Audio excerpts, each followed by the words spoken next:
ఈరోజు కూడా ప్రతి వైఎస్ఆర్సీపీకి సంబంధించిన ప్రతి కార్యకర్త, ప్రతి నాయకుడు కూడా ప్రతి గ్రామంలోని ప్రతి ఇంటికి కూడా తల ఎత్తుకొని సగర్వంగా ప్రతి ఇంటికి పోగలుగుతాం. మా ఎన్నికల మేనిఫెస్టోలో మేము ఇవన్నీ చెప్పాము.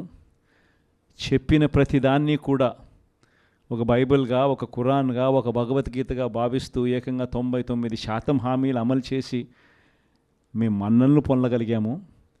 మాకు కోవిడ్ లాంటి సమస్యలు ఎదురైనా కూడా ఏ రోజు సాకులు చూపించలేదు, ఏ రోజు ఇవ్వకుండా ఉండడానికి కోసం కారణాలు వెతుక్కోలేదు.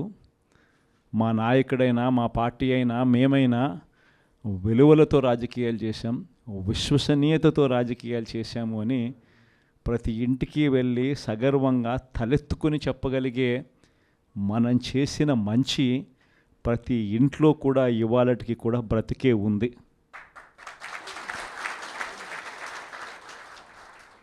ఈ మంచి ఎక్కడికి పోలేదు.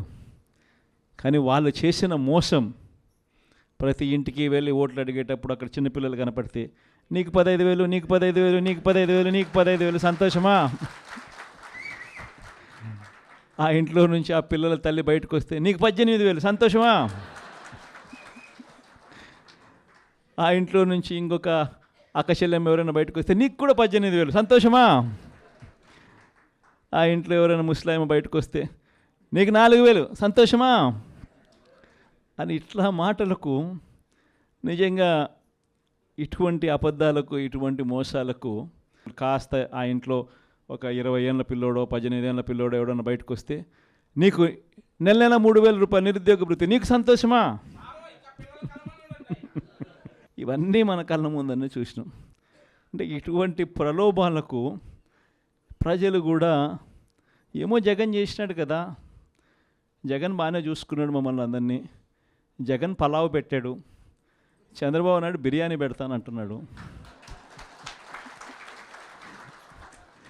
జగన్ కన్నా చంద్రబాబు నాయుడు వయసులో పెద్దోడు కదా, మరి జగన్ పలావ్ పెట్టినాడు అని అంటే చంద్రబాబు బిర్యానీ పెడతాడేమో అని ప్రజలందరూ కూడా కాస్త కూస్తో మోసపోయి చంద్రబాబు నాయుడు వైపున చెయ్యిపోయింది.